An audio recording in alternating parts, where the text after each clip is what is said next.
ਅਦੀਬ ਨੇ ਬੜੇ ਸੋਹਣੇ ਦੋ ਬੋਲ ਲਿਖੇ ਹੈ।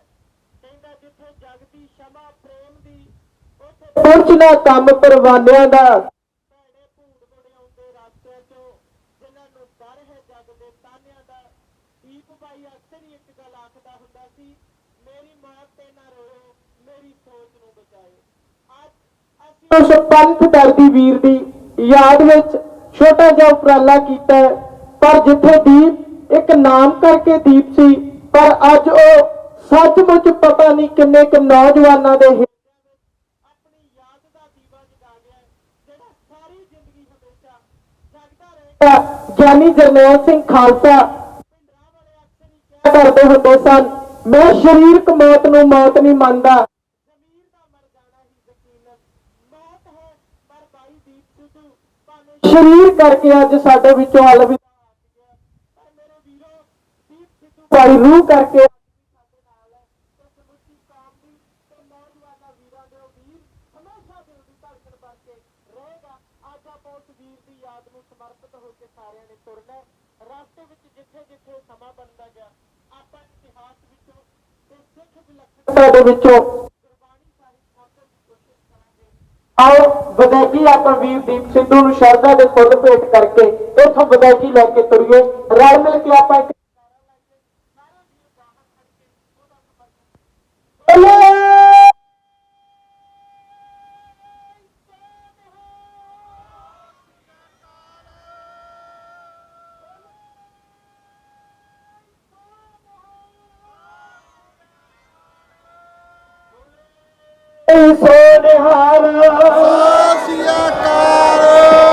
ਬੋਲੇ ਸੋਨਿਹਾਲ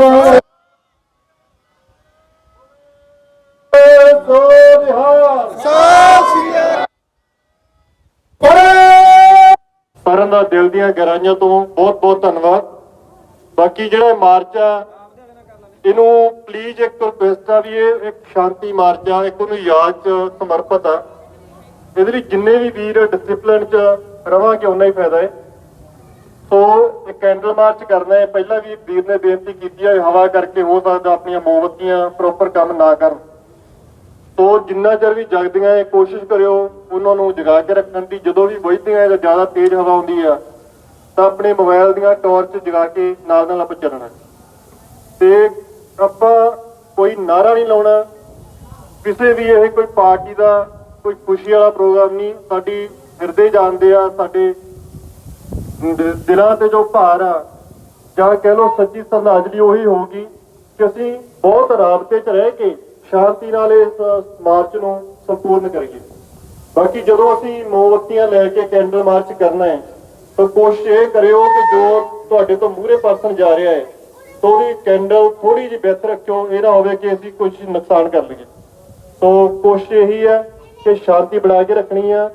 ਨਾਮ ਵਾਹਿਗੁਰੂ ਸਤਿਨਾਮ ਵਾਹਿਗੁਰੂ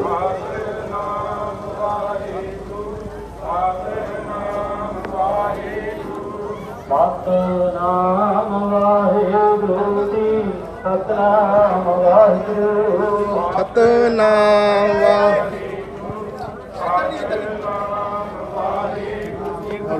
ਆਈ ਵਾਹਿਗੁਰੂ ਸਤਿਨਾਮ ਵਾਹਿਗੁਰੂ ਸਤਿਨਾਮ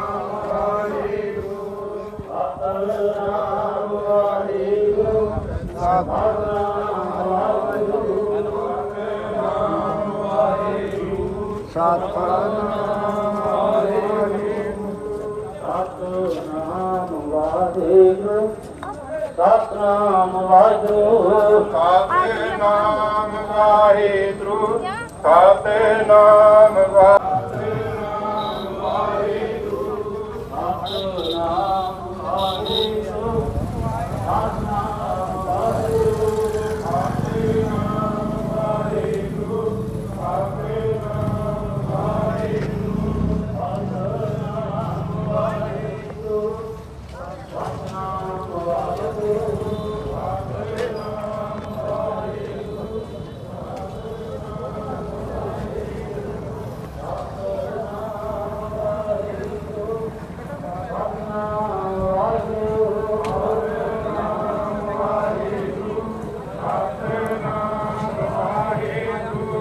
ਸਤਨਾਮ ਵਾਹਿਗੁਰੂ ਸਤਨਾਮ ਵਾਹਿਗੁਰੂ ਸਤਨਾਮ ਵਾਹਿਗੁਰੂ ਸਤਨਾਮ ਵਾਹਿਗੁਰੂ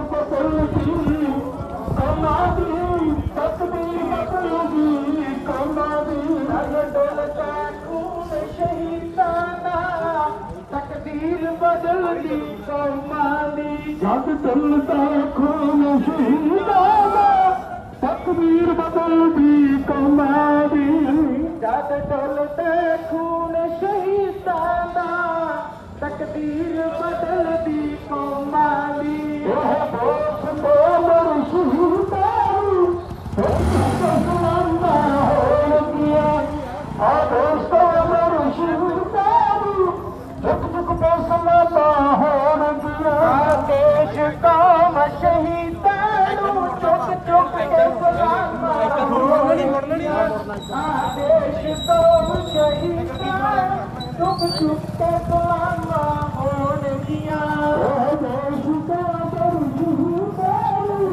ਸ਼ਹੀਦਾਂ ਕੰਨੀ ਤੇ ਹੋ ਜਾ ਇੱਕ ਬਸ ਕੰਨੀ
ਮਰਨ ਵਾਲਾ ਦਾ ਛੁੜ ਜਾਣਾ ਕਰਨ ਤੇਰਾ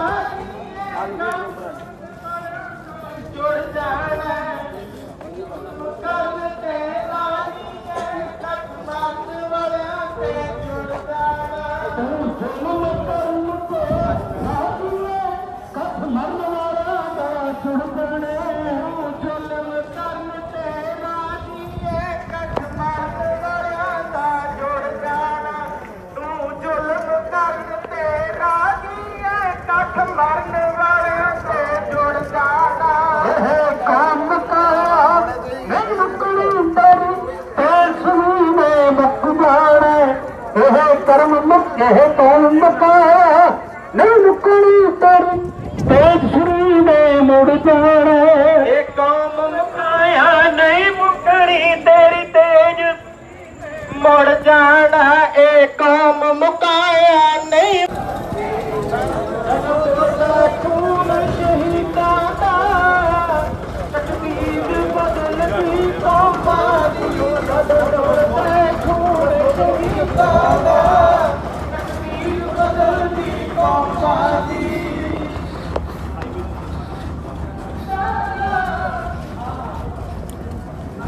ਜਦ ਚੱਲਦਾ ਖੂਨ ਸ਼ਹੀਦਾਂ ਦਾ ਤਕਦੀਰ ਬਦਲਦੀ ਕੌਮਾਂ ਦੀ ਜਦ ਚੱਲਦਾ ਖੂਨ ਸ਼ਹੀਦਾਂ ਦਾ ਤਕਦੀਰ ਬਦਲਦੀ ਕੌਮਾਂ ਦੀ ਕੌਮ ਬਦਲਦੀ ਤਕਦੀਰ ਬਦਲਦੀ ਕੌਮਾਂ ਦੀ ਜਦੋਂ ਸਿੱਧੂ ਅਮਰ ਰਹੇ ਅਮਰ ਰਹੇ ਹੁਣ ਸ਼ਹੀਦਾਂ ਦਾ ਤਕਦੀਰ ਬਦਲਦੀ ਕੌਮਾਂ ਦੀ ਜਦ ਤੁਲਦਾ ਖੂਨ ਅਮਰ ਰਹੇ ਦੀਪ ਸਿੱਧੂ ਤੇਰੀ ਸੋਚ ਤੇ ਪੈਰਾ ਦੇਵਾਂਗੇ ਠੋਕ ਕੇ ਦੀਪ ਸਿੱਧੂ ਤੇਰੀ ਸੋਚ ਤੇ ਪੈਰਾ ਦੇਵਾਂਗੇ ਠੋਕ ਕੇ ਅਮਰ ਰਹੇ ਅਮਰ ਰਹੇ ਦੀਪ ਸਿੱਧੂ ਅਮਰ ਰਹੇ ਅਮਰ ਰਹੇ ਅਮਰ ਰਹੇ ਦੀਪ ਸਿੱਧੂ ਅਮਰ ਰਹੇ ਅਮਰ ਰਹੇ ਅਮਰ अमर रहे ਦੀਪ ਸਿੱਧੂ ਅਮਰ ਰਹੇ अमर रहे अमर रहे ਦੀਪ ਸਿੱਧੂ ਕਰੀ ਸੋਚ ਤੇ पैरा देवांगे ठोक के ਸਿੱਧੂ ਕਰੀ ਸੋਚ ਤੇ पैरा देवांगे ठोक के ਝੂਲੇ ਜਾ ਰਹੇ ਪੰਥ ਮਹਾਰਾਜ ਦੇ ਝੂਲੇ ਜਾ ਰਹੇ ਪੰਥ ਮਹਾਰਾਜ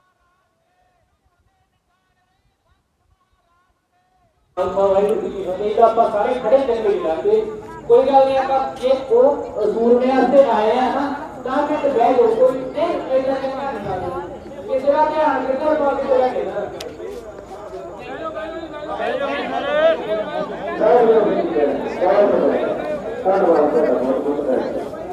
सलाम ਵਾਹਿਗੁਰੂ ਜੀ ਕਾ ਖਾਲਸਾ पैरा देवांगे ठोक के ਵਾਹਿਗੁਰੂ ਜੀ ਕਾ ਖਾਲਸਾ ਵਾਹਿਗੁਰੂ ਜੀ ਕੀ ਫਤਿਹ ਸਮੁੱਚੇ ਪੰਥ ਵਾਸੀਆਂ ਨੂੰ ਬੇਨਤੀ ਹੈ ਕਿ ਅੱਜ ਤੁਹਾਨੂੰ ਪਤਾ ਹੀ ਹੈ ਕਿ ਆਪਣੇ ਆਉਣ ਦਾ ਮਨੋਰਥ ਕੀ ਹੈ। ਸਰਕਾਰਾਂ ਦੀਆਂ ਗੰਦੀਆਂ ਨੀਤੀਆਂ ਕਾਰਨ ਜਦੋਂ ਵੀ ਕਿਸਾਨੀ ਸੰਘਰਸ਼ ਸ਼ੁਰੂ ਹੋਇਆ ਸੀ ਦੀਪ ਭਾਈ ਇੱਕੋ ਗੱਲ ਕਹਿੰਦਾ ਸੀ, ਕਹਿੰਦਾ ਕੱਲੀ ਇਹ ਫਸਲਾਂ ਦੀ ਲੜਾਈ ਨਹੀਂ, ਇਹ ਸਾਡੀ ਨਸਲਾਂ ਦੀ ਲੜਾਈ ਹੈ, ਇਹ ਸਾਡੀ ਨਸਲਾਂ ਦੀ ਲੜਾਈ ਹੈ। ਪਰ ਅੱਜ ਭਾਈ ਦੀਪ ਸਿੱਧੂ ਭਾਵੇਂ ਸ਼ਰੀਰ ਕਰਕੇ ਸਾਡੇ ਕੋਲੋਂ ਚਲਿਆ ਗਿਆ, ਪਰ ਅੱਜ ਭਾਈ ਦੀਪ ਸਿੱਧੂ ਦੇ ਬੋਲ ਇਹ ਹਕੀਕਤ ਵਿੱਚ ਸੱਚ ਹੈ। ਜਦੋਂ ਵੀ ਕੌਮ ਦੇ ਪਰਵਾਨੇ ਆਪਣੇ ਸਿਰਾਂ ਉੱਤੇ ਕਫਨ ਬੰਨ੍ਹ ਕੇ ਤੁਰਦੇ ਆ, ਉਹ ਹਮੇਸ਼ਾ ਲੋਕਾਂ ਨੂੰ ਇਹੀ ਗੱਲ ਸਿਖਾ ਕੇ ਜਾਂਦੇ ਆ ਕਿ ਆਪਣੀ ਕੌਮ ਦੇ ਵਾਰਸ ਤੁਸੀਂ ਕਿਵੇਂ ਆਪਣੇ ਪੈਰਾਂ ਤੇ ਖਲੋਣਾ ਹੈ। ਇਹੀ ਗੱਲ ਬਾਬਾ ਜਰਨੈਲ ਸਿੰਘ ਖਾਲਸਾ ਪਿੰਡਾਂ ਵਾਲੇ ਕਹਿੰਦੇ ਹੁੰਦੇ ਸਨ। ਅਕਸਰ ਹੀ ਜਦੋਂ ਬਾਬਾ ਜਰਨੈਲ ਸਿੰਘ ਖਾਲਸਾ ਪਿੰਡਾਂ ਵਾਲੇ ਜਿਉਂਦੇ ਸੀ, ਉਦੋਂ ਉਸ ਵੇਲੇ ਦੇ ਬਹੁਤ ਸਾਰੇ ਲੋਕ ਸੰਤ ਗਿਆਨੀ ਜਰਨੈਲ ਸਿੰਘ ਖਾਲਸਾ ਜੀ ਨੂੰ ਗਦਾਰ ਕਹਿ ਕੇ ਸੰਬੋਧਿਤ ਹੁੰਦੇ ਸਨ। ਪਰ ਜਿੱਦੇ ਸੰਤ ਸਾਡੇ ਵਿੱਚੋਂ ਸ਼ਰੀਰ ਕਰਕੇ ਅਲਵਿਦਾ ਹੋ ਗਏ ਤੇ ਹਕੀਕਤ ਇਹ ਆ, ਇੱਕ ਗੱਲ ਚੇਤੇ ਰੱਖੋ, ਜਿਹੜੇ ਕੌਮ ਸ਼ਹੀਦ ਲਈ ਆਪਣਾ ਕੁਰਬਾਨ ਕਰਦੇ ਆ, ਜਿਹੜੇ ਆਪਣਾ ਜ਼ਮੀਰ ਨਹੀਂ ਵੇਚਦੇ, ਅੱਜ ਉਹਨਾਂ ਦੀਆਂ ਤਸਵੀਰਾਂ ਵਿਕਦੀਆਂ, ਜਿਹੜੇ ਜ਼ਮੀਰ ਵੇਚ ਜਾਂਦੇ ਆ ਉਹਨਾਂ ਦੀਆਂ ਮਗਰੋਂ ਲੀਰਾਂ ਹੁੰਦੀਆਂ ਤੇ ਅੱਜ ਬਾਈ ਦੀਪ ਸਿੱਧੂ ਦੀਆਂ ਤਸਵੀਰਾਂ ਵਿਕਦੀਆਂ। ਕਿੰਨੇ ਲੋਕ ਸੀ ਜਿਹੜੇ ਉਸ ਵੇਲੇ ਬਾਈ ਦੀਪ ਸਿੱਧੂ ਨੂੰ ਗਦਾਰ ਕਹਿੰਦੇ ਸੀ। ਪਰ ਅਸੀਂ ਮਾਫੀ ਮੰਗਦੇ ਹਾਂ ਦੀਪ ਭਾਈ, ਸਾਡੇ ਲੋਕ ਤੈਨੂੰ ਹਜੇ ਤੱਕ ਸਮਝ ਨਹੀਂ ਸੀ ਸਕੇ, ਤੇਰੀ ਸੋਚ ਕੀ ਸੀ, ਤੇਰਾ ਜੋੜ ਦਾ ਕਾਰਨ ਕੀ ਸੀ। ਤੂੰ ਹਮੇਸ਼ਾ ਹੀ ਇਹ ਗੱਲ ਕਹਿੰਦਾ ਸੀ ਕਿ ਸ਼ੇਰ ਨੂੰ ਕਦੇ ਪਿੰਜਰੇ ਵਿੱਚ ਨਹੀਂ ਪਾਇਆ ਜਾ ਸਕਦਾ, ਨਾ ਬਾਜ ਨੂੰ ਪਿੰਜਰੇ ਵਿੱਚ ਪਾਇਆ ਜਾ ਸਕਦਾ। ਇਹੀ ਗੱਲ ਸਾਨੂੰ ਕਹਿੰਦਾ ਦੁਨੀਆ ਵਿੱਚੋਂ ਚਲਿਆ ਗਿਆ। ਅੱਜ ਭਾਈ ਦੀਪ ਸਿੱਧੂ ਦੇ ਜੀਵਨ ਤੇ ਇੱਕ ਘਟਨਾ ਕਹਿ ਕੇ ਮੈਂ ਸਮਾਪਤੀ ਵਾਲੇ ਪਾਸੇ ਤੁਰਨਾ।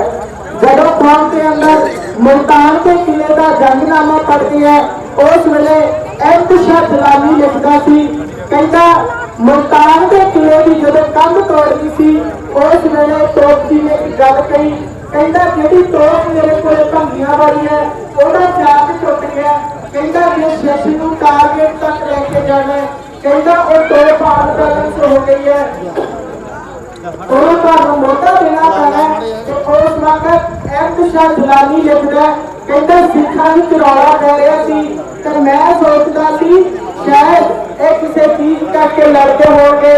ਪਰ ਅਹਿਮਦ ਸ਼ਾਹ ਜਲਾਲੀ ਕਹਿੰਦਾ ਜਦੋਂ ਮੈਂ ਨੇੜੇ ਹੋ ਕੇ ਦੇਖਿਆ, ਕਹਿੰਦਾ ਇੱਕ ਸਿੱਖ ਕਹਿੰਦਾ ਪਹਿਲਾ ਮੋਢਾ ਮੈਂ ਦਿਆਂਗਾ, ਦੂਜਾ ਕਹਿੰਦਾ ਮੋਢਾ ਮੈਂ ਦਿਆਂਗਾ। ਉਸ ਵੇਲੇ ਤੋਪੀ ਕਹਿੰਦਾ ਜਿਹੜਾ ਸਿੱਖ ਮੋਢਾ ਦੇਗਾ ਮੈਂ ਤੁਹਾਨੂੰ ਦੱਸਣਾ ਚਾਹੁੰਦਾ ਉਹ ਟੁੰਬਾ ਕਰਕੇ ਉੱਡ ਜਾਏਗਾ। ਕਹਿੰਦਾ ਤੇਰਾ ਕੋਲੇ ਚੱਲੇ, ਤੇਰਾ ਸਿੱਖ ਟੁੰਬਾ ਕਰਕੇ ਉੱਡ ਗਏ। ਪਰ ਕਹਿੰਦਾ ਸਿੱਖ ਕਹਿੰਦੇ ਨੇ ਪਹਿਲਾਂ ਮੈਂ ਜਾਵਾਂਗਾ, ਦੂਜਾ ਕਹਿੰਦਾ ਮੈਂ ਜਾਵਾਂਗਾ। ਕਹਿੰਦਾ ਮੈਂ ਦੇਖ ਕੇ ਹੈਰਾਨ ਹੋ ਗਿਆ। ਕਹਿੰਦਾ ਗੁਰੂ ਗੋਬਿੰਦ ਸਿੰਘ ਇਹ ਜਿਹੜੀ ਕੌਮ ਤੂੰ ਸਾਥ ਕੇ ਤੁਰਿਆ ਇਹ ਸਾਰੀ ਜ਼ਿੰਦਗੀ ਕਦੇ ਖਤਮ ਨਹੀਂ ਹੋਣੀ। सोने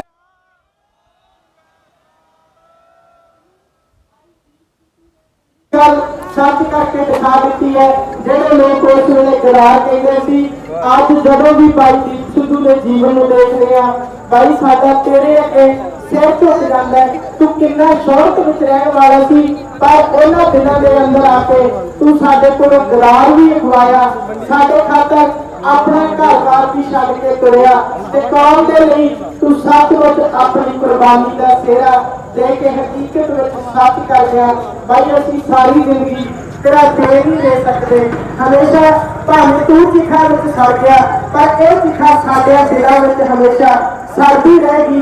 जदों भी आने वाली नस्लां गल करिया करनगियां इतिहास हमेशा साडे दिल में चलता रहेगा। इन्ना कुछ कहता होया क्षमा दा दातिक है। वाहिगुरू जी का खालसा वाहिगुरू जी की फतेह। उस जरनैल ने भी उस जरनैल की सोच को अपनाया ਜਿਹੜਾ 1947 ਦੇ ਵਿੱਚ ਜਨਮਿਆ ਸੀ। ਉਹਦਾ ਜਰਨੈਲ ਉਹ 83 ਦੇ ਵਿੱਚ ਚਲੇ ਗਏ, 83 ਦੇ ਵਿੱਚ ਆ ਗਿਆ। ਉਹ 22 ਦੇ ਵਿੱਚ ਚਲਾ ਗਿਆ। ਉਹ ਵੀ ਸਾਨੂੰ ਓਕੇ ਦੀ ਗੱਲ ਕਰਦਾ ਰਿਹਾ। ਉਹ ਵੀ ਇਤਿਹਾਸ ਦੀ ਗੱਲ ਕਰਦੇ ਰਿਹਾ। ਸਾਨੂੰ ਕਹਿੰਦਾ ਰਿਹਾ ਜੇ ਕੌਮ ਨੇ ਜਿੱਤਣਾ ਤਾਂ ਪਿਛਲਾ ਇਤਿਹਾਸ ਜ਼ਰੂਰ ਯਾਦ। ਉਹੀ ਗੱਲ ਕਿਉਂਕਿ ਸੋਚ ਹੈ ਜਿਹੜੀ ਨਾ ਸ਼ਹੀਦਾਂ ਦੀ ਸੋਚ ਵੱਖਰੀ ਹੁੰਦੀ ਹੈ ਤੇ ਸਾਨੂੰ ਬਾਅਦ ਦੇ ਵਿੱਚ ਪਤਾ ਲੱਗਦਾ ਕਿ ਜਦੋਂ ਸੂਰਜ ਨਿਕਲ ਜਾਂਦੇ ਜੋ ਕਹਿੰਦੇ ਨਾ ਜਦ ਥੋੜਾ ਖੂਨ ਸ਼ਹੀਦਾਂ ਦਾ ਤੇ ਕਦੀਰ ਬਦਲਦੀ ਕੌਮਾਂ ਦੀ ਗਵਾਹੀ ਬਾਹਰ ਆਸੀ। ਉਹ ਆਪ ਤਾਂ ਮਰਮਟ ਜਾਂਦੇ ਨੇ ਤਸਵੀਰ ਬਦਲਦੀ ਕੌਮਾਂ ਦੀ। ਅੱਜ ਤਸਵੀਰ ਬਦਲੀ ਹੋਈ ਬੈਠੀ ਹੈ ਜਿਨ੍ਹਾਂ ਵੀਰਾਂ ਦੇ ਗੱਲ ਵਿੱਚ ਰਣਜੀਤ ਸਿੰਘ ਵਸਦਾ। देखो जो पता लगे ना आया लगे जिन्हें किसी ने गलती की मदद कर लिया हो इन्ना अपने जान से अपना कोई आपका गुजरना जिन्ना भी शुरू में जान के ना सही रखो। सारे अंदर अंदर रहे ने सारे ने मन रहे ने पर असी आज की सोच में जिम्मेदार रखना। असं हथां दे विच साडे किताबां सोच को जिम्मे ਤਾਂ ਰੱਖ ਸਕਦੇ ਕਿਉਂਕਿ ਕਹਿੰਦਾ ਹੁੰਦਾ ਸੀ ਇਤਿਹਾਸ ਜ਼ਰੂਰ ਪੜ੍ਹੋ ਸਾਡੇ ਬੋਝਾਂ ਦਾ ਤੇ ਸਾਨੂੰ ਪੜ੍ਹਨ ਦੀ ਲੋੜ ਹੈ। ਜੇ ਅਸੀਂ ਪੜ੍ਹਾਂਗੇ ਤਾਂ ਜਦੋਂ ਵੀ ਇਤਿਹਾਸ ਚੱਲਿਆ ਕਰਾਂਗੇ ਅਸੀਂ ਦੀਪ ਸਿੰਘ ਦੇ ਜ਼ਿਕਰ ਜ਼ਰੂਰ ਕਰਿਆ ਕਰਾਂਗੇ ਤੇ ਸਾਡਾ ਜਿਹੜਾ ਆਹ ਗੱਲ ਸਾਨੂੰ ਕਹਿੰਦਾ ਹੁੰਦਾ ਸੀ। ਇਸ ਕਰਕੇ ਸਾਰਿਆਂ ਦਾ ਬਹੁਤ ਬਹੁਤ ਧੰਨਵਾਦ ਹੈ। ਸਾਰਿਆਂ ਨੇ ਆਗਿਆ ਕਰਕੇ ਭੁੱਲ ਜਾਣਾ, ਸਾਰਿਆਂ ਨੇ ਯਾਦ ਰੱਖਣਾ। ਜਦੋਂ ਵੀ ਗੱਲ ਚੱਲਿਆ ਕਰੋ ਦੀਪ ਸਿੰਘ ਦੀ ਗੱਲ ਕਰਿਆ ਕਰਨੀ ਹੈ ਤੇ ਸਾਨੂੰ ਕੀ ਕਹਿੰਦਾ ਵਾ ਅੱਜ ਯਾਦ ਕਰਾਂਗੇ ਤਾਂ 24 ਨੂੰ ਭੋਗ ਉਦੋਂ ਯਾਦ ਕਰਾਂਗੇ ਮਹੀਨਾ ਹੋਰ ਯਾਦ ਕਰ ਲਾਂਗੇ। ਬਟ ਉਹ ਸ਼ਰਧਾਂਜਲੀ ਨਹੀਂ, ਸਹੀ ਸ਼ਰਧਾਂਜਲੀ ਉਹ ਆ ਕਿ ਉਹਦੀ ਸੋਚ ਨੂੰ ਹਰ ਵਾਰ ਦਿਮਾਗ 'ਚ ਰੱਖੋ ਕਿ ਉਹਨੇ ਕਿਉਂ ਪੰਜਾਬ ਦੀ ਕਰਕੇ ਆਉਂਦਾ, ਕਿਉਂ ਉਹਨੂੰ ਲਾਈਫੀ ਲਾਇਸੈਂਸ ਨਹੀਂ ਪਈ, ਕਿਉਂ ਉਹਨੂੰ ਕਿਹੜਾ ਪਤਾ ਨਹੀਂ ਸੀ ਮੈਂ ਜਿਹੜੇ ਰਾਹ ਤੇ ਚੱਲਦਾ ਕਿ ਮੌਤ ਆ ਪਰ ਉਹਨੇ ਮੌਤ ਨੂੰ ਵੀ ਹੱਥ 'ਚ ਚੱਪੀ ਪਾਈ ਆ। ਕਿਹਦੇ ਲਈ? ਸਾਡੇ ਲਈ। ਉਦੋਂ ਪਹਿਲਾਂ ਸਰਦਾਰ ਜਗੈਰ ਸਿੰਘ ਨੇ ਕਿਹਨੇ ਲੜਿਆ? ਸਾਡੇ ਲਈ। ਸਾਡੇ ਵਿਸ਼ਵੇਸ਼ ਦਾ ਕਿਹਨੇ ਲੜੀ? ਸਾਡੇ ਕੌਮ ਲਈ। ਜੇ ਅਸੀਂ ਫਿਰ ਵੀ ਸਮਝਦੇ ਜੇ ਅਸੀਂ ਸਾਡੇ ਫਿਰ ਵੀ ਫੋਕਸ ਨਾਲ ਗੱਲ ਨਹੀਂ ਬਣਦੀ ਤਾਂ ਫਿਰ ਨਾਲ ਤੇ ਨਹੀਂ ਚੱਲਦੀ ਹੈ। तो दोस्तों जिनका पढ़ सकते हो पढ़ो, आप पढ़ो नाम पढ़ाओ। जो भी गरीबों बुक्स लेके दो लाइब्रेरियां था से है। वैसे आप 250 भी कमाने मेरे 250 की मर्जी ले लो भरते भैया वागे बने जितों मिलदियां लो। जे किताबा नहीं ले सकते अपने नाम के जिले को दोस्त आ कहीं कोई बड़ी नॉलेज है उन्होंने बैठ के ख्याल करना करो। तो इन्नी प्रकारती है कि सच्ची प्रधानगी जी ने कहा कि ये साड़ी सोच नहीं होगी तो सोच चेंज करो। धन्यवाद।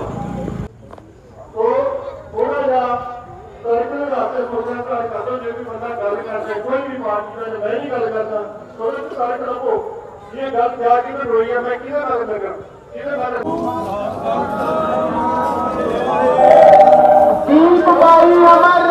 अमर रहे अमर रहे अमर रहे अमर रहे अमर रहे अमर रहे पैरा देंगे ठोक के ते पैरा देंगे ठोक के पैरा देंगे ठोक के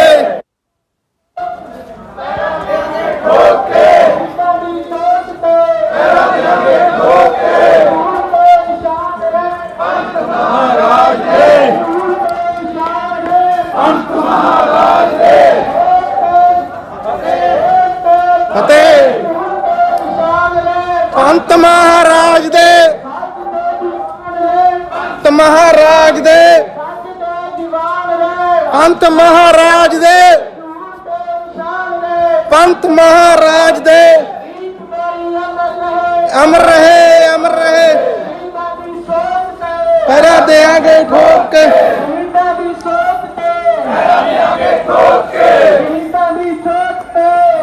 देंगे ठोक के अमर रहे अमर रहे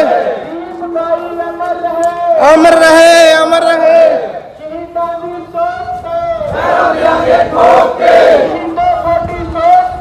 पैरा देंगे ठोक के महाराज दे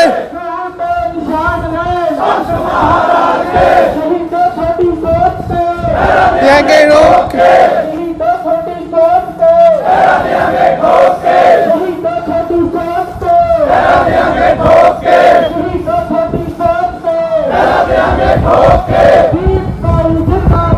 जिंदाबाद जिंदाबाद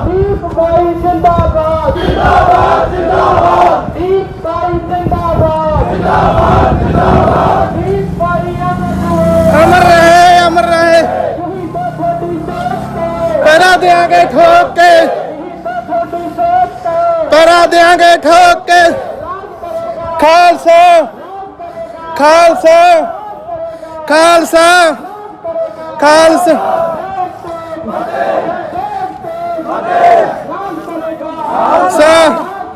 खालसा पंत महाराज दे पंत महाराज दे पंत महाराज दे पंत महाराज दे पंत महाराज दे महाराज दे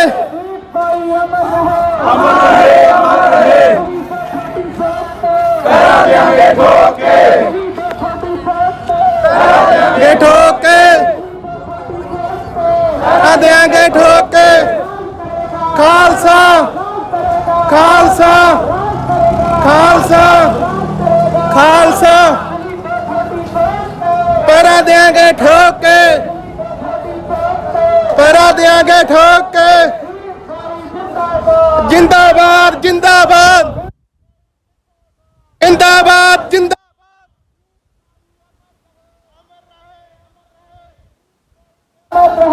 अमर रहे अमर रहे पैरा देंगे ठोक के देंगे ठोक के मुख पवित्र करिए देखो सारे नाम वाहेगुरु सतनाम वाहेगुरु सतनाम सतनाम वाहेगुरु सतनाम वाहेगुरु उधरला माइक लो फिर लो नशा लो फिर नाम बाबा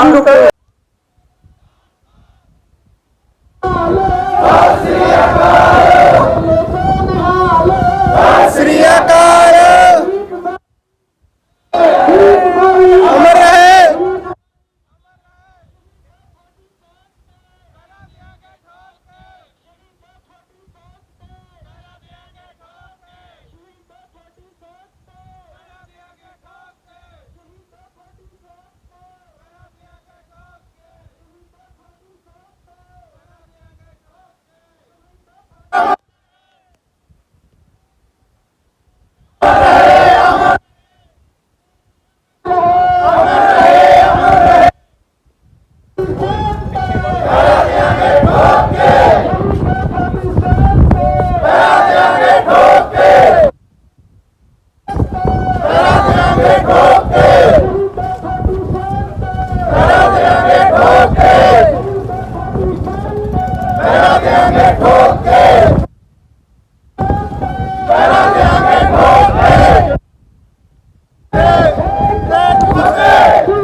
फिर उस तो बाद ਮਾਪਿਆਂ ਦਾ ਇਕਲੌਤਾ ਪੁੱਤ ਬਾਅਦ ਦੇ ਅੰਦਰ ਫਿਲਮ ਇੰਡਸਟਰੀ ਦੇ ਦੌਰਾਨ ਬੰਬੇ ਦੇ ਵਿੱਚ ਪੜ੍ਹਨ ਵਾਸਤੇ ਗਿਆ। ਬੰਬੇ ਤੋਂ ਸਟੱਡੀ ਕਰਕੇ ਫਿਰ ਪ੍ਰੋਪਰ ਲਾ ਦੀ ਸਟੱਡੀ ਵਾਸਤੇ ਲੰਡਨ ਦੀ ਕੈਂਬਰਿਜ ਯੂਨੀਵਰਸਿਟੀ ਦਾ ਉਹ ਵੀਰ ਸਾਡਾ ਸਟੂਡੈਂਟ ਸੀ। ਉਹ ਕੋਈ ਆਮ ਨਹੀਂ ਸੀ, ਪਰ ਮੈਂ ਇੱਕ ਗੱਲ ਹਮੇਸ਼ਾ ਇਹ ਦੱਸਣੀ ਚਾਹੁੰਦਾ ਕਿ ਜਿਹੜਾ ਵੀ ਕੌਮ ਦੇ ਅੰਦਰ ਚਾਹੇ ਸਮਾਜ ਦੇ ਅੰਦਰ ਜਿਹੜਾ ਸੱਚ ਦੀ ਬਾਤ ਪਾਉਂਦਾ ਹੈ ਉਹ ਅੱਜ ਵੀ ਨਹੀਂ ਤੇ ਉਹ ਸਾਡੇ ਵਿੱਚ ਕੱਲ ਵੀ ਨਹੀਂ ਆ। ਇਹ ਹਕੀਕਤ ਸੱਚ ਹੈ। ਜਦੋਂ ਵੀ ਇਸ ਕੌਮ ਉੱਤੇ ਜਦੋਂ ਵੀ ਕੋਈ ਭਾਵੇਂ 1469 ਤੋਂ ਲੈ ਕੇ ਗੁਰੂ ਨਾਨਕ ਸਾਹਿਬ ਜੀ ਦੇ ਪ੍ਰਕਾਸ਼ ਪੁਰਬ ਤੋਂ ਲੈ ਕੇ 1708 ਤੱਕ ਕਲਗੀਧਰ ਦਸ਼ਮੇਸ਼ ਪਿਤਾ ਗੁਰੂ ਗੋਬਿੰਦ ਸਿੰਘ ਜੀ ਦਾ ਜਿਹੜਾ ਜੀਵਨ ਸਫ਼ਰ ਹੈ ਗੁਰੂ ਨਾਨਕ ਸਾਹਿਬ ਤੋਂ ਲੈ ਕੇ ਗੁਰੂ ਗੋਬਿੰਦ ਸਿੰਘ ਤੱਕ 239 ਸਾਲਾਂ ਦਾ ਟਾਈਮ ਪੀਰੀਅਡ ਹੈ। ਇਹ ਤੋਂ ਬਾਅਦ ਬਾਬਾ ਬੰਦਾ ਸਿੰਘ ਬਹਾਦਰ ਵਰਗਿਆਂ ਦਾ ਟਾਈਮ ਪੀਰੀਅਡ ਦੇਖਦੇ ਆ ਤੇ ਭਾਵੇਂ ਬਾਬਾ ਜਰਨੈਲ ਸਿੰਘ ਖਾਲਸਾ ਪਿੰਡਰਾਂ ਵਾਲਿਆਂ ਦਾ ਟਾਈਮ ਪੀਰੀਅਡ ਦੇਖਦੇ ਆ। ਉਹਨਾਂ ਨੇ ਹਮੇਸ਼ਾ ਹੀ ਇੱਕ ਗੱਲ ਕਹੀ ਸੀ, ਕਹਿੰਦੇ ਸਿੱਖ ਪਤਾ ਨਹੀਂ ਕਿਹੜੀ ਮਿੱਟੀ ਦੇ ਬਣੇ ਆ ਜਿਹੜੇ ਸਾਡੀਆਂ ਅੱਖਾਂ ਵਿੱਚ ਅੱਖਾਂ ਪਾ ਕੇ ਗੱਲ ਕਰ ਜਾਂਦੇ ਆ। ਪਰ ਅੱਜ ਅਫਸੋਸ ਹੈ ਜਿਹੜਾ ਬੰਦਾ ਐਜੂਕੇਸ਼ਨ ਦੇ ਦੁਆਰਾ ਸੱਚ ਉੱਤੇ ਪਹਿਰਾ ਦਿੰਦਿਆਂ ਭਾਈ ਦੀਪ ਸਿੱਧੂ ਨੇ ਕੱਲੀ ਆਪਣੇ ਪਰਿਵਾਰ ਦੀ ਲੜਾਈ ਨਹੀਂ ਸੀ ਲੜੀ, ਉਹਨੇ ਪੂਰੇ ਸਿਸਟਮ ਦੀ ਲੜਾਈ ਲੜੀ ਸੀ। ਉਹਨੇ ਇਹੀ ਸੋਚਿਆ ਸੀ ਸ਼ਾਇਦ ਜਿਵੇਂ ਮੈਂ ਲੰਡਨ ਵਿੱਚ ਪੜ੍ਹ ਕੇ ਆਇਆ ਉੱਥੇ ਜਿਵੇਂ ਡੈਮੋਕ੍ਰੇਸੀ ਦਾ ਯੁੱਗ ਹੈ, ਸ਼ਾਇਦ ਇੱਥੇ ਵੀ ਪੰਜਾਬ ਵਿੱਚ ਉਹੀ ਡੈਮੋਕ੍ਰੇਸੀ ਹੋਏਗੀ। ਪਰ ਇੱਥੇ ਰਾਜਨੀਤਿਕ ਸਮਾਜਿਕ ਇੱਥੇ ਜਿਹੜੀ ਡਿਕਟੇਟਰਸ਼ਿਪ ਹੈ, ਡਿਕਟੇਟਰਸ਼ਿਪ ਵਿੱਚ ਰਹਿੰਦਿਆਂ ਭਾਈ ਦੀਪ ਸਿੱਧੂ ਦਾ ਕਤਲ ਹਮੇਸ਼ਾ ਸੱਚ ਨੂੰ ਕਤਲ ਹੀ ਕੀਤਾ ਜਾਂਦਾ ਹੈ। ਕਿਸੇ ਕਵੀ ਨੇ ਬੜਾ ਸੋਹਣਾ ਲਿਖਿਆ, ਕਹਿੰਦਾ ਵੱਟੇ ਉਹਨਾਂ ਬੇਰੀਆਂ ਨੂੰ ਵੱਜਦੇ ਨੇ ਜਿਨ੍ਹਾਂ ਬੇਰੀਆਂ ਦੇ ਮਿੱਠੜੇ ਪੇਰ ਹੁੰਦੇ, ਨੂੰ ਕੌਣ ਪੁੱਛਦਾ ਜੇਲਾਂ ਅੰਦਰ ਸਿੰਘ ਸ਼ੇਰ ਹੁੰਦੇ, ਉਹ ਜੰਮਦੀਆਂ ਨਾ ਮਾਵਾਂ ਕਦੇ ਪੁੱਤਰਾਂ ਨੂੰ, ਮਰਦ ਫਿਰਲੇ ਹੀ ਦਲੇਰ ਹੁੰਦੇ। ਤੇ ਉਹ ਸੱਚਮੁੱਚ ਦਲੇਰ ਸੀ ਭਾਈ ਦੀਪ ਸਿੱਧੂ, ਜਿਹੜਾ ਉਹ ਮਾਂ ਦੀ ਕੁੱਖੋਂ ਜੰਮਿਆ ਸੀ, ਜਿਹਨੇ ਹਿਸਟਰੀ ਦੇ ਪੰਨਿਆਂ ਵਿੱਚ ਜੇ ਗੁਰੂ ਗੋਬਿੰਦ ਸਿੰਘ ਸਾਡੇ ਅੰਦਰ ਇੱਕ ਨਕਸ਼ਾ ਪੈਦਾ ਕਰਕੇ ਗਏ ਸੀ ਮਾਛੀਵਾੜੇ ਦੀ ਧਰਤੀ ਦਾ, ਉਸੇ ਨਕਸ਼ੇ ਕਦਮਾਂ ਉੱਤੇ ਸਿੱਖ ਹਮੇਸ਼ਾ ਚੱਲਦਾ ਆਇਆ ਹੈ। 37 ਸਾਲ ਦੀ ਉਮਰ ਸੀ ਬਾਬਾ ਜਰਨੈਲ ਸਿੰਘ ਖਾਲਸਾ ਜੀ ਦੀ, ਜਿਨ੍ਹਾਂ ਦਾ ਟਾਈਮ ਪੀਰੀਅਡ ਆਪਾਂ ਦੇਖਦੇ ਹਾਂ 1947 ਤੋਂ ਲੈ ਕੇ 1984 37 ਸਾਲ ਹੈ। ਜੇ ਦੀਪ ਸਿੱਧੂ ਦੇ ਜੀਵਨ ਦੀ ਗੱਲ ਕਰਦਾ 1984 ਤੋਂ ਲੈ ਕੇ 2022 ਦਾ ਟਾਈਮ ਪੀਰੀਅਡ ਹੈ ਜਿਹੜਾ ਉਹ 37 ਸਾਲ ਬਣਦਾ ਹੈ। 37 ਸਾਲਾਂ ਬਾਅਦ ਕੌਮ ਨੂੰ ਦੋ ਜਰਨੈਲ ਗੁਰੂ ਗੋਬਿੰਦ ਸਿੰਘ ਨੇ ਝੋਲੀ ਵਿੱਚ ਪਾਏ ਸੀ, ਇੱਕ ਬਾਬਾ ਜਰਨੈਲ ਸਿੰਘ ਸੀ ਤੇ ਇੱਕ ਭਾਈ ਦੀਪ ਸਿੱਧੂ ਸੀ। ਕਿਸੇ ਕਵੀ ਨੇ ਬੜਾ ਸੋਹਣਾ ਲਿਖਿਆ, ਕਹਿੰਦਾ ਜੇਕਰ ਅਸੀਂ ਇੰਨਾ ਸਤਿਕਾਰ ਜਿਉਂਦੇ ਜੀ ਦਿੱਤਾ ਹੁੰਦਾ, ਜਾਂ ਭਾਵੇਂ ਉਹ ਬਾਬਾ ਜਰਨੈਲ ਸਿੰਘ ਸੀ ਭਾਵੇਂ ਉਹ ਭਾਈ ਦੀਪ ਸਿੱਧੂ ਸੀ, ਜੇ ਅਸੀਂ ਜਿਉਂਦੇ ਜੀ ਇੰਨਾ ਕੁ ਸਮਝੇ ਹੁੰਦੇ ਸ਼ਾਇਦ ਅੱਜ ਪੰਜਾਬ ਦੀ ਉਹਨੇ ਐਜੂਕੇਸ਼ਨ ਬਾਰੇ ਵੀ ਕੁਐਸਚਨ ਪੁੱਟ ਕੀਤੇ ਸੀ, ਰਾਜਨੀਤਿਕ ਸਿਸਟਮ ਬਾਰੇ ਵੀ, ਸਮਾਜਿਕ ਫੈਡਰੇਸ਼ਨ ਢਾਂਚਾ ਕਿੱਦਾਂ ਦਾ ਹੋਣਾ ਚਾਹੀਦਾ ਸੀ, ਉਹਨੇ ਸਾਰੀਆਂ ਗੱਲਾਂ ਉੱਤੇ ਪ੍ਰੋਪਰ ਲਾਅ ਦੇ ਕਾਰਨ ਕਰਕੇ ਉਹਨੇ ਹਰ ਮੁੱਦੇ ਉੱਤੇ ਸਮਾਜਿਕ ਤਾਣੇ ਬਾਣੇ ਉੱਤੇ ਕੁਐਸਚਨ ਪੁੱਟ ਕੀਤਾ ਸੀ। ਪਰ ਜਿਹੜੇ ਸਾਡੀ ਸੱਤਾ ਦੇ ਲੋਕ ਹੁੰਦੇ ਆ ਉਹ ਹਮੇਸ਼ਾ ਹੀ ਇੱਕ ਨੀਤੀ ਦੇ ਤਹਿਤ ਕੰਮ ਕਰਦੇ ਆ। ਮੈਂ ਛੋਟੀ ਜਿਹੀ ਘਟਨਾ ਕਹਿਣੀ ਚਾਹੁੰਦਾ, ਰਾਜਨੀਤਿਕ ਪੱਖ ਉੱਤੇ ਦੁਨੀਆ ਦੇ ਵਿੱਚ ਇੱਕ ਵਿਦਵਾਨ ਸੱਜਣ ਹੋਇਆ ਜਿਹਦਾ ਨਾਮ ਹੈ ਚਾਣਕਿਆ। ਉਹਨੇ ਚਾਣਕਿਆ ਨੀਤੀ ਵੀ ਲਿਖੀ ਹੈ। ਚਾਣਕਿਆ ਕਹਿੰਦੇ ਇੱਕ ਦਿਨ ਸ਼ੈਰ ਕਰਕੇ ਜਾ ਰਿਹਾ ਸੀ, ਸ਼ੈਰ ਕਰਕੇ ਜਦੋਂ ਵਾਪਸ ਆਇਆ ਨਾ, ਥੋੜਾ ਜਿਹਾ ਧਿਆਨ ਦੇ ਕੇ ਆ ਪੁਆਇੰਟ ਨੂੰ ਸਮਝਿਓ। ਚਾਣਕਿਆ ਇੱਕ ਦਿਨ ਸ਼ੈਰ ਕਰਕੇ ਵਾਪਸ ਜਦੋਂ ਜਲਦੀ ਨਾਲ ਵਾਪਸ ਆ ਰਿਹਾ ਸੀ, ਕਹਿੰਦੇ ਉਹਦਾ ਜਿਹੜਾ ਚਾਦਰਾ ਸੀ ਧੋਤੀ ਸੀ ਉਹ ਬੇਰੀ ਦੇ ਦਰਖਤ ਦੇ ਕੰਡਿਆਂ ਵਿੱਚ ਆ ਕੇ ਫਟ ਕੇ ਉਹਦਾ ਜਿਹੜਾ ਚੀਰ ਹੈ ਉਹ ਪ੍ਰੋਪਰ ਲੈ ਜਾਂਦਾ। ਉਹਨੇ ਬੇਇੱਜ਼ਤ ਆਪਣੇ ਆਪ ਨੂੰ ਮਹਿਸੂਸ ਕੀਤਾ ਵੀ ਮੇਰਾ ਜਿਹੜਾ ਚਾਦਰਾ ਮੇਰੇ ਮੁਰੀਦਾਂ ਦੇ ਸਾਹਮਣੇ ਖੁੱਲ ਗਿਆ ਤੇ ਮੈਂ ਬੇਪਤ ਹੋ ਗਿਆ। ਉਹ ਜਦੋਂ ਹੀ ਆਪਣੇ ਰਾਜ ਭਾਗ ਵਿੱਚ ਵਾਪਸ ਆਇਆ, ਆਪਣੇ ਮਹਿਲ ਵਿੱਚ ਵਾਪਸ ਆਇਆ, ਉਹਨੇ ਆਪਣੇ ਨੌਕਰਾਂ ਨੂੰ ਇੱਕ ਗੱਲ ਕਹੀ, ਕਹਿੰਦਾ ਬੇਟੇ 2 ਬਾਲਟੀਆਂ ਪਾਣੀ ਦੀਆਂ ਲੈ ਕੇ ਆਏ। ਉਹ ਕਹਿੰਦੇ ਠੀਕ ਹੈ ਜੀ, ਤੁਰੰਤ ਆਏ। ਉਹ ਕਹਿੰਦਾ 2 ਬਾਲਟੀਆਂ ਦੇ ਵਿੱਚ ਥੋੜੀ ਜਿਹੀ ਖੰਡ ਜ਼ਿਆਦਾ ਘੋਲ ਦਿੱਤੀ ਜਾਏ। ਜਦੋਂ ਖੰਡ ਘੋਲੀ, ਕਹਿੰਦਾ ਉਸੇ ਬੇਰੀ ਦੀਆਂ ਜੜ੍ਹਾਂ ਨੂੰ ਇਹ ਪਾਣੀ ਪਾ ਦਿਓ। ਮੁਰੀਦਾਂ ਨੇ ਸਵਾਲ ਪੁੱਛ ਲਿਆ, ਕਹਿੰਦੇ ਜਾਣ ਕੇ ਇੱਕ ਗੱਲ ਦੱਸ, ਕਹਿੰਦੇ ਜਿਹੜੀ ਬੇਰੀ ਨੇ ਤੇਰਾ ਕੱਪੜਾ ਉਤਾਰ ਦਿੱਤਾ ਜਿਹਦੇ ਨਾਲ ਤੂੰ ਬੇਪਤ ਹੋ ਗਿਆ, ਕੀ ਕਹਿੰਦਾ ਇਹ ਪਾਣੀ ਉਹਦੇ ਪਾਉਣ ਨਾਲ ਉਹਦਾ ਸੁਭਾਅ ਬਦਲ ਜਾਏਗਾ? ਫਲ ਮਿੱਠੇ ਹੋ ਜਾਣਗੇ? ਨਹੀਂ, ਇਹਦਾ ਜਵਾਬ ਕਹਿੰਦਾ ਆਉਣ ਵਾਲੇ ਦਿਨਾਂ 'ਚ ਦਿਆਂਗਾ। ਜਾਣ ਕੇ ਦੂਜੇ ਦਿਨ ਫਿਰ ਦਰਬਾਰ ਲਾਇਆ, ਆਪਣੇ ਨੌਕਰਾਂ ਨੂੰ ਕਹਿੰਦਾ ਦੁਬਾਰਾ ਫਿਰ ਪਾਣੀ ਦਾ ਪ੍ਰਬੰਧ ਕਰੋ, ਉਹਦੇ 'ਚ ਖੰਡ ਘੋਲ ਕੇ ਦੁਬਾਰਾ ਕਹਿੰਦਾ ਉਸੇ ਬੇਰੀ ਦੀਆਂ ਜੜ੍ਹਾਂ ਨੂੰ ਇਹ ਪਾਣੀ ਫੇਰ ਪਾ ਕੇ ਆਏ। 3 ਦਿਨ ਇਹੀ ਕੰਮ ਚੱਲਦਾ ਰਿਹਾ। ਚੌਥੇ ਦਿਨ ਜਾਣ ਕੇ ਕਹਿੰਦਾ ਮੈਂ ਜੇ ਖੁਦ ਦਰਖਤ ਪੁੱਟਣ ਜਾਂਦਾ, ਕਹਿੰਦਾ ਲੋਕਾਂ ਨੇ ਕਹਿਣਾ ਸੀ ਕਿੱਦਾਂ ਦਾ ਮਹਾਤਮਾ, ਕਿੱਦਾਂ ਦਾ ਵਿਦਵਾਨ ਹੈ, ਕਿੱਦਾਂ ਦਾ ਰਾਜਨੀਤਿਕ ਹੈ ਜਿਹੜਾ ਖੁਦ ਹੀ ਮਾਰਦਾ ਫਿਰਦਾ, ਦਰਖਤਾਂ ਨੂੰ ਪੱਟਦਾ ਫਿਰਦਾ। ਕਹਿੰਦਾ ਜਿਹੜਾ ਮੈਂ ਇਹਦੀਆਂ ਜੜ੍ਹਾਂ 'ਚ ਮਿੱਠਾ ਪਾਣੀ ਪਾਇਆ ਹੈ ਨਾ, ਇਹਦੀਆਂ ਜੜ੍ਹਾਂ ਦੇ ਅੰਦਰ ਕੀੜੇ ਪੈਦਾ ਹੋਣਗੇ ਤੇ ਇਹਨਾਂ ਕੀੜਿਆਂ ਨੇ ਇਹਦੀਆਂ ਜੜ੍ਹਾਂ ਨੂੰ ਖੋਖਲਾ ਕਰ ਦੇਣਾ। ਕਹਿੰਦਾ ਮੈਨੂੰ ਨਹੀਂ ਪੱਟਣਾ ਪੈਣਾ, ਕਹਿੰਦਾ ਇੱਕ ਦਿਨ ਇਹਨੇ ਆਪਣੇ ਆਪ ਹੀ ਪੱਟਿਆ ਜਾਣਾ। ਇਹੀ ਸਾਡੇ ਰਾਜਨੀਤਿਕ ਸਿਸਟਮ ਦੀ ਪ੍ਰੋਬਲਮ ਆ, ਆਹੀ ਪ੍ਰੋਬਲਮ ਆ। ਕਹਿੰਦਾ ਇਹਦੀਆਂ ਜੜ੍ਹਾਂ 'ਚ ਮੈਂ ਪਾਣੀ ਤਾਂ ਪਾ ਦਿੱਤਾ, ਇਹਨੇ ਦੁਬਾਰਾ ਕਾਮਯਾਬ ਨਹੀਂ ਹੋਣਾ। ਕਹਿੰਦਾ ਇਹਦੀਆਂ ਜੜ੍ਹਾਂ ਨਹੀਂ, ਇਹਨੂੰ ਖਾ ਜਾਣਾ। ਤੇ ਇਹੀ ਕਾਰਨ ਜਦੋਂ ਰਾਜਨੀਤਿਕ ਲੋਕ ਸੱਤਾ ਵਿੱਚ ਬੈਠਦੇ ਆ, ਜਦੋਂ ਛੋਟੇ ਛੋਟੇ ਲਾਲਚ ਸਾਡੀਆਂ ਜੜ੍ਹਾਂ ਵਿੱਚ ਪਾ ਦਿੰਦੇ ਆ, ਉਦੋਂ ਸਾਨੂੰ ਇੰਝ ਲੱਗਦਾ ਹੈ ਕਿ ਸ਼ਾਇਦ ਸਾਡੀ ਜ਼ਿੰਦਗੀ ਬਹੁਤ ਸੋਹਣੀ ਆ। ਪਰ ਜਦੋਂ ਉਹੀ ਜ਼ਿੰਦਗੀ ਦੁਬਾਰਾ ਬੰਦਾ ਬਤੀਤ ਕਰਦਾ ਹੈ, ਉਹਨੂੰ ਪਤਾ ਲੱਗ ਜਾਂਦਾ ਹੈ ਕਿ ਮੈਂ ਹਕੀਕਤ ਵਿੱਚ ਜ਼ਿੰਦਗੀ ਜਿਹੜੀ ਜਿਉ ਰਿਹਾ, ਇਹ ਜ਼ਿੰਦਗੀ ਨੇ ਮੈਨੂੰ ਇੱਕ ਦਿਨ ਬਰਬਾਦ ਕਰ ਦੇਣਾ। ਅੱਜ ਅਸੀਂ ਇਹੀ ਗੱਲ ਸਮਝ ਕੇ ਦੇਖੀਏ ਵੀਰੋ, ਅੱਜ ਓਕੇ ਜਦੋਂ ਵੀ ਰਾਜਨੀਤਿਕ ਸਭਾ ਇਕੱਠੀਆਂ ਹੁੰਦੀਆਂ, ਭਾਵੇਂ ਕੋਈ ਆ, ਮੇਰਾ ਕਿਸੇ ਰਾਜਨੀਤਿਕ ਪਾਰਟੀ ਨਾਲ ਕੋਈ ਸੰਬੰਧ ਨਹੀਂ, ਮੈਂ ਪ੍ਰੋਪਰ ਪੰਜਾਬੀ ਡਿਕਸ਼ਨਰੀ ਦੇ ਸਾਂਝੇ ਸ਼ਬਦ ਵਰਤੇ ਆ। ਰਾਜਨੀਤਿਕ, ਮੈਂ ਕਿਸੇ ਇੱਕ ਬੰਦੇ ਦਾ ਨਾਮ ਨਹੀਂ ਲੈਂਦਾ, ਰਾਜਨੀਤਿਕ ਸਾਂਝਾ ਸ਼ਬਦ ਹੈ। ਕੋਈ ਗੱਲ ਰਾਜਨੀਤਿਕ ਸਾਂਝਾ ਸ਼ਬਦ ਹੈ। ਜਦੋਂ ਵੀ ਰਾਜਨੀਤਿਕ ਲੋਕ ਆਉਂਦੇ ਆ, ਉਹ ਹਮੇਸ਼ਾ ਤੁਹਾਡੇ ਕੋਲੇ ਗੱਲਾਂ ਇਹੀ ਕਰਦੇ ਆ ਕਿ ਅਸੀਂ ਤੁਹਾਨੂੰ ਖੰਡ ਦੇ ਦਿਆਂਗੇ, ਅਸੀਂ ਤੁਹਾਨੂੰ ਆਟਾ ਦੇ ਦਿਆਂਗੇ, ਅਸੀਂ ਤੁਹਾਨੂੰ ਚਾਹ ਪੱਤੀ ਦੇ ਦਿਆਂਗੇ। ਅੱਜ ਤੱਕ ਕਿਸੇ ਬੰਦੇ ਨੇ ਕੁਐਸਚਨ ਇਹ ਕੀਤਾ ਕਿ ਅਸੀਂ ਤੁਹਾਡੇ ਬੱਚਿਆਂ ਲਈ ਲਾਅ ਦਾ ਕਾਲਜ ਤਿਆਰ ਕਰਕੇ ਦੇਵਾਂਗੇ, ਅਸੀਂ ਤੁਹਾਡੇ ਬੱਚਿਆਂ ਦੀ ਜਿਹੜੀ ਉੱਚ ਵਿੱਦਿਆ ਲਈ ਆ IPS ਦੇ ਰੈਂਕ ਦੀ ਸਟੱਡੀ ਅਸੀਂ ਆਪਣੇ ਕੋਲੋਂ ਕਰਵਾ ਕੇ ਦੇਵਾਂਗੇ। ਅੱਜ ਤੱਕ ਇਮਾਨਦਾਰੀ ਨਾਲ ਵੀਰੋ ਹੱਥ ਖੜੇ ਕਰਕੇ ਜਵਾਬ ਦੇ ਦਿਓ, ਅੱਜ ਤੱਕ ਕਿਸੇ ਰਾਜਨੀਤਿਕ ਬੰਦੇ ਨੇ ਗੱਲ ਕਹੀ ਆ? ਅੱਜ ਵਿਦੇਸ਼ਾਂ ਦੀ ਤਾਕ ਵਿੱਚ ਕਿਉਂ ਜਾਣਾ ਪੈਂਦਾ ਹੈ?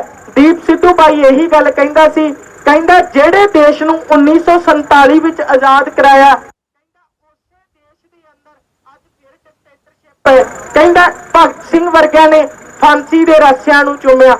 ਕਰਤਾਰ ਸਿੰਘ ਸਰਾਭੇ ਦਾ ਜੀਵਨ ਕਦੇ ਪੜ੍ਹਿਓ? ਮਾਸਟਰ ਵੀਰ ਜੀ ਹੋਰਾਂ ਨੇ ਬੁੱਕ ਦੇ ਵਿਸ਼ੇ ਤੇ ਗੱਲ ਕੀਤੀ ਸੀ। ਕਦੇ ਸਰਦਾਰ ਅਜਮੇਰ ਸਿੰਘ ਦੀ ਬੁੱਕ ਹੈ ਜਿਹਦਾ ਟਾਈਟਲ ਹੈ ਤੂਫਾਨਾਂ ਦਾ ਸ਼ਾਹ ਅਸਵਾਰ, ਉਹ ਕਰਤਾਰ ਸਿੰਘ ਤੇ ਸਰਾਭੇ ਦੇ ਜੀਵਨ ਤੇ ਆ। ਕਰਤਾਰ ਸਿੰਘ ਸਰਾਭੇ ਨੂੰ 19 ਸਾਲਾਂ ਦੇ ਵਿੱਚ ਫਾਂਸੀ ਦਾ ਰੱਸਾ ਕਿਹੜੀ ਗੱਲ ਤੋਂ ਚੁੰਮਣਾ ਪੈ ਗਿਆ। ਭਗਤ ਸਿੰਘ ਨੇ ਛੋਟੀਆਂ ਛੋਟੀਆਂ ਬੰਦੂਕਾਂ ਖੇਤ ਵਿੱਚ ਬੀਜੀਆਂ। ਉਹਦੀ ਮਾਂ ਨੇ ਪੁੱਛਿਆ, ਕਹਿੰਦੀ ਪੁੱਤ ਕਿਉਂ ਬੀਜੀਆਂ? ਕਹਿੰਦਾ ਮਾਂ ਜਦੋਂ ਰਾਜਨੀਤਿਕ ਲੋਕ ਮਨੁੱਖਤਾ ਦਾ ਖੂਨ ਪੀਣ ਲੱਗ ਜਾਣ, ਕਹਿੰਦਾ ਆਖਿਰਕਾਰ ਇਹ ਵੀ ਚੱਕਣਾ ਪੈਣਾ। ਮਾਂ ਕਹਿੰਦੀ ਪੁੱਤ ਵਿੱਦਿਆ ਦਾ ਗਹਿਣਾ ਵੀ ਚੱਕਣਾ ਪੈਣਾ। ਭਗਤ ਸਿੰਘ ਹਮੇਸ਼ਾ ਹੀ ਕਹਿੰਦਾ ਰਿਹਾ, ਕਹਿੰਦਾ ਹਰ ਨੌਜਵਾਨ ਦੀ ਕੱਛ ਵਿੱਚ ਕਹਿੰਦਾ ਕਿਤਾਬ ਹੋਵੇ, ਕਹਿੰਦਾ ਉਹਦੇ ਜੇਬ ਉੱਤੇ ਪੈਨ ਹੋਵੇ। ਤੇ ਅੱਜ ਜਿਹੜੀ ਕੌਮ ਅਸੀਂ ਕਦੇ ਖੰਜਰਾਂ ਨਾਲ ਤੇ ਕਦੀ ਬਰਸ਼ੀਆਂ ਨਾਲ ਨਹੀਂ ਮਰਦੀ ਸੀ, ਅੱਜ ਉਹੀ ਕੌਮ 2.5 ਇੰਚ ਦੀਆਂ ਸਰਿੰਜਾਂ ਦੇ ਨਾਲ ਮਰਦੀ ਆਪਾਂ ਦੇਖੀ ਆ। ਜਿਹੜੀ ਕੌਮ ਕਦੇ ਕਹਿੰਦੀ ਹੁੰਦੀ ਸੀ ਸਾਡਾ ਰਾਜ ਲੇਹ ਲਦਾਖ ਤੱਕ ਹੈ, ਅਫਗਾਨਿਸਤਾਨ ਤੱਕ ਹੈ, ਜਿਹੜੇ ਹਰੀ ਸਿੰਘ ਨਲੂਏ ਅਹਿਲਕਾਰ ਸਮੇਂ ਦੇ ਹਾਕਮ ਦਬਕਾ ਮਾਰਿਆਂ ਤੋਂ ਡਰ ਜਾਂਦੇ ਸੀ, ਪਰ ਅੱਜ ਸਾਡੇ ਪੰਜਾਬ ਦਾ ਹਾਲ ਕਦੇ ਬਾਬਾ ਜਰਨੈਲ ਸਿੰਘ ਖਾਲਸਾ ਉਹਨਾਂ ਦੀ ਸਪੀਚ ਦੇ ਨਾਲ ਰਿਲੇਟਡ ਇੱਕ ਵਿਦਵਾਨ ਸੱਜਣ ਹੋਇਆ ਜਿਹਦਾ ਨਾਮ ਸਰਦਾਰ ਕਪੂਰ ਸਿੰਘ ਹੈ। ਆਹ ਬੁੱਕ ਮੈਂ ਦੁਬਾਰਾ ਫਿਰ ਰਿਪੀਟ ਕਰ ਦਿਆਂ। ਸਰਦਾਰ ਕਪੂਰ ਸਿੰਘ ਹੋਰਾਂ ਨੇ ਇੱਕ ਕਿਤਾਬ ਲਿਖੀ ਹੈ ਜਿਹਦਾ ਟਾਈਟਲ ਹੈ ਸੱਚੀ ਸਾਖੀ। ਸੱਚੀ ਸਾਖੀ ਕਦੀ ਕਿਤਾਬ ਪੜ੍ਹ ਕੇ ਦੇਖਿਓ। ਉਹਦੇ ਅੰਦਰ ਸਰਦਾਰ ਕਪੂਰ ਸਿੰਘ ਤੇ ਬਾਬਾ ਜਰਨੈਲ ਸਿੰਘ ਖਾਲਸਾ ਗੱਲ ਕਰਦੇ ਸੀ। ਕਹਿੰਦਾ ਸਰਦਾਰ ਕਪੂਰ ਸਿੰਘ ਤੂੰ IPS ਅਫਸਰ ਦੇ ਰੈਂਕ ਦੀ ਸਟੱਡੀ ਕੀਤੀ ਆ। ਕਹਿੰਦਾ ਮੈਂ ਸਧਾਰਨ ਸਕੂਲ ਦੀਆਂ 5 ਕਲਾਸਾਂ ਪੜ੍ਹੀਆਂ। ਕਹਿੰਦਾ ਦੇਖ ਤੇਰੇ ਕੋਲੇ ਵਿੱਦਿਆ ਦਾ ਗਹਿਣਾ, ਮੇਰੇ ਕੋਲੇ ਕੌਮੀ ਸੰਵਿਧਾਨ, ਆਪਾਂ ਦੋਹੇ ਰਲ ਮਿਲ ਕੇ ਕੌਮ ਦੀ ਉਸਾਰੀ। ਉਸ ਦਿਨ ਤੋਂ ਬਾਬਾ ਜਰਨੈਲ ਸਿੰਘ ਆਨੰਦਪੁਰ ਦੇ ਮਤੇ ਤਿਆਰ ਕੀਤੇ ਸੀ। ਬਾਬਾ ਜਰਨੈਲ ਸਿੰਘ ਨੇ ਤਾਂ ਕਿਹਾ ਸੀ, ਕਹਿੰਦਾ ਗੁਰਮੁਖੀ ਦੀ ਪੜ੍ਹਾਈ ਜਾਵੇ, ਗੁਰਮੁਖੀ ਦਾ ਅਰਥ ਮਾਂ ਬੋਲੀ ਜ਼ੁਬਾਨ ਪੜ੍ਹਾਈ ਜਾਵੇ। ਤੇ ਬਾਬਾ ਜਰਨੈਲ ਸਿੰਘ ਤੇ ਸਰਦਾਰ ਕਪੂਰ ਸਿੰਘ ਇੱਕ ਗੱਲ ਕਰਦੇ ਹੁੰਦੇ ਸੀ, ਕਹਿੰਦਾ ਜੇਕਰ ਪੰਜਾਬ ਦੇ ਨੌਜਵਾਨ ਇਹਨਾਂ ਨੇ ਸਾਡੇ ਦੇਸ਼ ਵਿੱਚ ਕਹਿੰਦਾ ਉੱਚ ਵਿੱਦਿਆ ਤੇ ਉੱਚੇ ਅਹੁਦਿਆਂ ਤੇ ਨਹੀਂ ਪਹੁੰਚਣਾ, ਕਹਿੰਦਾ ਇਹਨਾਂ ਨੇ ਅਮੀਰਾਂ ਲੋਕਾਂ ਦੀਆਂ ਚੱਪਲਾਂ ਚੱਟੀ ਜਾਣੀਆਂ, ਕਹਿੰਦਾ ਉਹਨਾਂ ਨੇ ਸਾਰੀ ਜ਼ਿੰਦਗੀ ਆਪਣੇ ਪੈਰਾਂ ਦੀ ਖਾ ਕੇ ਕਰ ਦੇਣੀ ਹੈ। ਕਦੇ ਤੁਹਾਨੂੰ ਵੀ ਚੰਡੀਗੜ੍ਹ ਦੇ ਜਦੋਂ ਤੁਸੀਂ ਕਦੇ ਚੰਡੀਗੜ੍ਹ ਵਿੱਚ ਜਾਇਓ, ਵੱਡੀਆਂ ਪੈਲਸਾਂ ਵਿੱਚ ਜਾ ਕੇ ਦੇਖਿਓ, ਉੱਥੇ ਜਦੋਂ ਕਿਸੇ ਵੱਡੇ ਮੈਰਿਜ ਫੰਕਸ਼ਨ ਵਿੱਚ ਤੁਸੀਂ ਜਾਓਗੇ, ਉੱਥੇ 6-6 6.5 ਫੁੱਟ ਦੇ ਗੱਭਰੂ ਮਿਲਣਗੇ ਰਿਸੈਪਸ਼ਨ ਤੇ ਖੜੇ, ਜਿਹੜੇ ਲੋਕਾਂ ਨੂੰ ਉੱਥੋਂ ਤੱਕ ਕੁਰਸੀਆਂ ਤੱਕ ਲੈ ਕੇ ਜਾਂਦੇ ਆ। ਕਾਰਨ ਕੀ ਸੀ? ਉਹਨਾਂ ਬੱਚਿਆਂ ਦੇ ਪਰਿਵਾਰਾਂ ਦੇ ਕੋਲੇ ਆ ਸਕਣ। ਅੱਜ ਪੰਜਾਬ ਦੇ ਅਨੇਕ ਤਿਆਰ ਹੋਏ ਬੈਠੇ ਆ। ਕਦੇ ਬਾਬੇ ਜਰਨੈਲ ਸਿੰਘ ਦੇ ਵਕਤ ਕਦੋਂ ਜਦੋਂ ਸਰਦਾਰ ਕਪੂਰ ਸਿੰਘ ਵੀ IPS ਅਫਸਰ ਸੀ, ਕਦੇ ਉਸ ਵੇਲੇ ਗੱਲ ਚੱਲਦੀ ਸੀ ਫਲਾਨੀ ਥਾਂ ਦਾ DC ਕੌਣ ਹੈ, ਕਹਿੰਦੇ ਫਲਾਨਾ ਸਿੰਘ ਹੈ। ਕਦੇ ਹਰੀ ਸਿੰਘ ਨਲੂਏ ਨੂੰ ਪੁੱਛਿਓ, ਇੰਨਾ ਇੰਗਲਿਸ਼ ਦਾ ਮਾਹਿਰ, ਇੰਨੀ ਉਹਦੀ ਜ਼ੁਬਾਨ ਦੀ ਪ੍ਰਪੱਕਤਾ, ਕਹਿੰਦਾ ਉਸ ਵੇਲੇ ਮਹਾਰਾਜੇ ਰਣਜੀਤ ਸਿੰਘ ਦੇ ਰਾਜ ਅੰਦਰ 72 ਟੀਚਰ ਹੁੰਦੇ ਸੀ ਜਿਹੜੇ ਵੱਖ-ਵੱਖ ਜਰਨੈਲਾਂ ਨੂੰ ਕਦੀ ਫਰਾਂਸੀਅਨ, ਕਦੀ ਇੰਗਲਿਸ਼, ਕਦੀ ਜਾਪਾਨੀ, ਵੱਖ-ਵੱਖ ਭਾਸ਼ਾਵਾਂ ਪੜ੍ਹਾਉਂਦੇ ਸੀ। ਪਰ ਅੱਜ ਸਾਨੂੰ ਮਾਣ ਦੇ ਦਿੱਤਾ ਕਿ ਅਸੀਂ ਤੁਹਾਨੂੰ ਕੰਮ ਨਹੀਂ ਕਰਨ ਦੇਵਾਂਗੇ, ਘਰ ਵਿੱਚ ਕਣਕ ਦੇ ਦੇਵਾਂਗੇ, ਚਾਵਲ ਦੇ ਦੇਵਾਂਗੇ। ਅੱਜ ਉਹੀ ਨੌਜਵਾਨ ਬੇਮੁਤਾਜ ਹੋ ਕੇ ਜਦੋਂ ਬੈਠਦੇ ਆ, ਨੌਜਵਾਨਾਂ ਦਾ ਕਸੂਰ ਨਹੀਂ, ਇਹ ਕਸੂਰ ਸਾਡੀ ਨੀਤੀ ਦਾ। ਆਪ ਸਾਰੇ ਆਪਾਂ ਪੜ੍ਹਦੇ ਆ, ਵਿਹਲਾ ਮਨ ਸ਼ੈਤਾਨੀਆਂ ਦਾ ਘਰ ਹੈ। ਜਦੋਂ ਸ਼ੈਤਾਨ ਮਨ ਹੋ ਜਾਂਦਾ ਹੈ, ਕਦੇ ਉਹ ਡਰੱਗ ਦਾ ਕੋਹੜੀ ਬਣ ਜਾਂਦਾ ਹੈ, ਕਦੀ ਗੋਲੀਆਂ ਦਾ ਮੁਰੀਦ ਬਣ ਜਾਂਦਾ ਹੈ, ਕਦੀ ਟੀਕਿਆਂ ਦਾ। ਇਹਨਾਂ ਦੇ ਸਿਸਟਮ ਕਾਰਨ ਪਤਾ ਨਹੀਂ ਕਿੰਨੀਆਂ ਕੁ ਮਾਵਾਂ ਦੇ ਸੁਹਾਗ ਉੱਜੜ ਗਏ, ਕਿੰਨੀਆਂ ਕੁ ਭੈਣਾਂ ਦੇ ਭਰਾ ਸਿਵਿਆਂ ਦੀ ਰਾਖ ਬਣ ਗਏ ਆ। ਵੋਟ ਸਿਸਟਮ ਚੱਲਿਆ, ਸਾਰੇ ਆਪਾਂ ਗੱਲ ਕਰਦੇ ਸੀ ਕਿ ਅਸੀਂ ਪੰਜਾਬ ਨੂੰ ਸਾਫ਼ ਤੇ ਸੋਹਣਾ ਸਿਰਜਣਾ ਚਾਹੁੰਦੇ ਸੀ। ਘਰ ਘਰ ਦੇ ਵਿੱਚ ਇੱਕ ਗੱਲ ਦੱਸਿਓ, ਬੀਬੀਆਂ ਘਰੇ ਚੁੱਲ੍ਹੇ ਤੇ ਰਹਿੰਦੀਆਂ ਸੀ, ਬੰਦਿਆਂ ਨੂੰ ਸ਼ਰਾਬ ਪਰੋਸ ਕੇ ਕੌਣ ਜਾਂਦਾ ਸੀ?